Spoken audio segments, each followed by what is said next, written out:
Hey guys, I'm back again, and right now we currently have a title screen, a new title screen, an automatic battle system that hopefully you've got going. If not, then you'll need to get that. The link for the download is in my little information box in YouTube. So there's our title screen. You guys saw how to do that, I hope. Now what we're going to do is I'm going to teach you guys a little bit about variables, but first off, what I'm going to do is show you how to create enemies using this thing here. So what we're going to do is right click on our map here, and hopefully you guys copied and pasted your map into this new project, because it'll just, that way you have your own game that you've been working on. You don't have to start over or whatever. You can if you want, it's no big deal.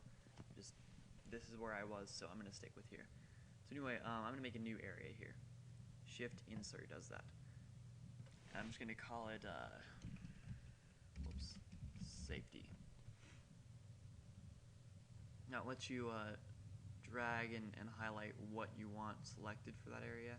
And I'm just going to select the little village area here, just because what I'm going to do with this is make it so enemies cannot come in here. And by doing that, it's just easier. It's just easier. And then I'll make a new area here.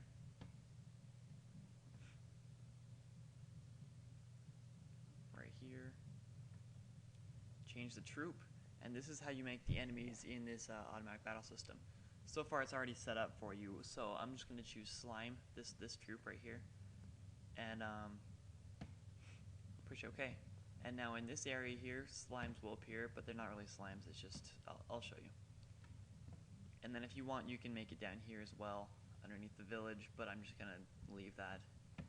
They might wander there, I'm not sure, I don't think so, but we'll see what happens. Anyway, now let's test play it and see if we've actually got enemies.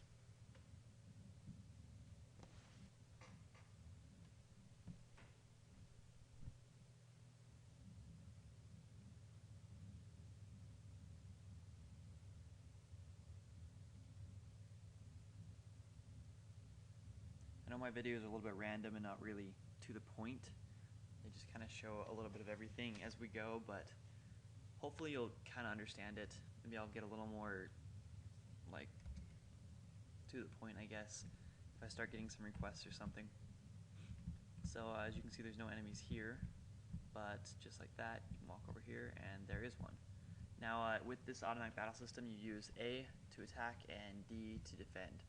So you just walk up and just like that, and he's dead. There should be some down here. Yeah, I see he's wandering over here. So, and I leveled up, and that one's already respawned over there, as you saw that. But anyway, that's pretty simple, and that's where the enemies spawn, is in this area, so you don't have to worry about getting attacked when you're in the village. So now we're gonna go back to the village here, and I made this guy here. I'm gonna delete him and show you how to do it again.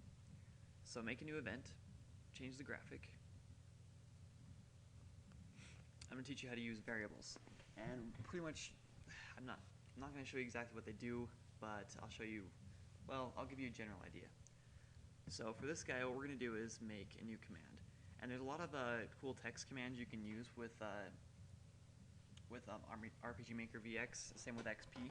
And one of the ones that you're going to be using right here, and I've never actually used this in game, but it's a good idea and it's nice to know, so you can put it in the game, is you use the backslash, V, these little boxes here, I can't think what they're called, and I'm just going to put 1.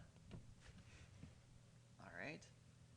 And you can get my face graphic if you want.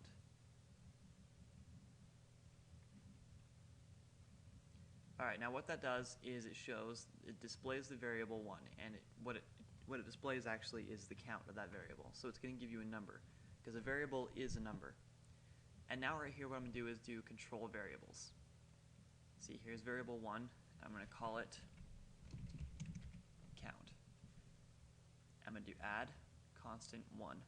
So what this does is when you talk to the character, he's going to tell you how many of this variable there are, and then he's going to add 1 to it.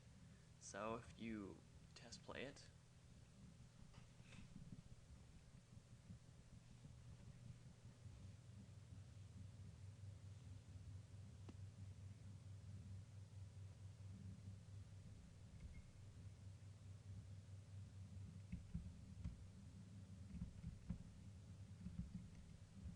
says 0 because there's nothing in that variable yet. You talk to him again, he says 1 because you just added 1 to it. And that's the basics of variables. Now what I'll do is I'll show you kind of a real world scenario where in a game you might use a variable.